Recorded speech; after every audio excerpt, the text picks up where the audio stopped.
খবর 24 সাথে আপনাকে স্বাগত। নতুন নতুন খবর জানার জন্য আমাদের চ্যানেলে চোখ রাখুন। নমস্কার, খবর 24 আপনাদের স্বাগত। দর্শক, 2027 সালের মধ্যেই স্বপ্নের কালাদান প্রকল্প পুরোপুরি চালু হয়ে যাবে বলে দাবি করলেন কেন্দ্রীয় জাহাজ মন্ত্রী সর্বানন্দ সোনোয়াল।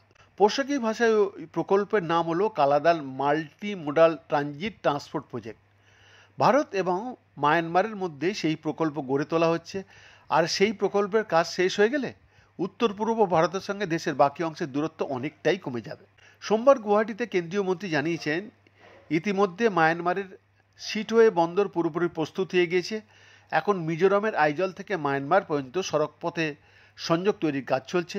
2027 সালের মধ্যেই পুরো প্রকল্প চালু হয়ে যাবে। আর সেক্ষেত্রে আইজল থেকে কলকাতার দূরত্ব 700 কিলোমিটার কমে যাবে। আসলে কালাদান হলো একটা নদীর নাম। সেই নদীর নামেই ভারত এবং মায়ানমার যে মাল্টি মোডাল প্রকল্প তৈরি করছে, তার ফলে বিভিন্ন পরিবহন ব্যবস্থার মাধ্যমে পূর্ব ভারতের বন্দর থেকে মায়ানমারের পণ্য পরিবহন করা যাবে। একইভাবে দক্ষিণ পূর্ব এশিয়ার দেশের মাধ্যমে উত্তর পূর্ব ভারতেও পণ্য পৌঁছে দেওয়ার কাজটা অনেক সহজ হয়ে যাবে। অনেক কম সময়ে পণ্য পরিবহন করা যাবে বলেও জানিয়েছেন বিশেষজ্ঞরা।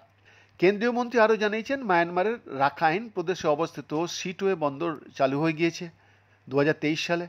কলকাতা থেকে সিটওয়ে বন্দরে পণ্যবাহী জাহাজ পৌঁছে গিয়েছে, যে বন্দর কৌশলগত দিক থেকে অত্যন্ত গুরুত্বপূর্ণ বলে মনে করছে সংশ্লিষ্ট মহল। বিশেষত ওই প্রকল্পের কাজ পুরোপুরি সম্পূর্ণ হয়ে গেলে বাংলাদেশকে এড়িয়ে অনায়াসে উত্তর পূর্ব ভারত এবং মায়ানমারে পৌঁছে যেতে পারবে ভারত। নির্ভর করতে হবে না বাংলাদেশের চট্টগ্রাম বা মোংলা বন্দরের উপর। কালাদান প্রকল্প কীরকমভাবে এগিয়ে গিয়েছে দর্শক, কলকাতা থেকে সমুদ্রপথে পণ্য মায়ানমারে সিটওয়ে বন্দরে যাবে। সেখান থেকে কালাদান নদী ধরে পালতোয়ায় পৌঁছে যাবে পণ্য। আর সেখান থেকে সড়কপথে উত্তর পূর্ব ভারতের মিজোরামে পৌঁছে যাবে। ফলে মোহাম্মদ ইউনুস যে নিজেদের সমুদ্রের একমাত্র গার্জিয়ান হিসেবে দাবি করছিল, সেটা যে আদতে নয় তার চোখের সামনেই দেখতে পাবে বাংলাদেশ আগামী দিনে। বৈদ্যনাথ দাসের রিপোর্ট, খবর 24/7।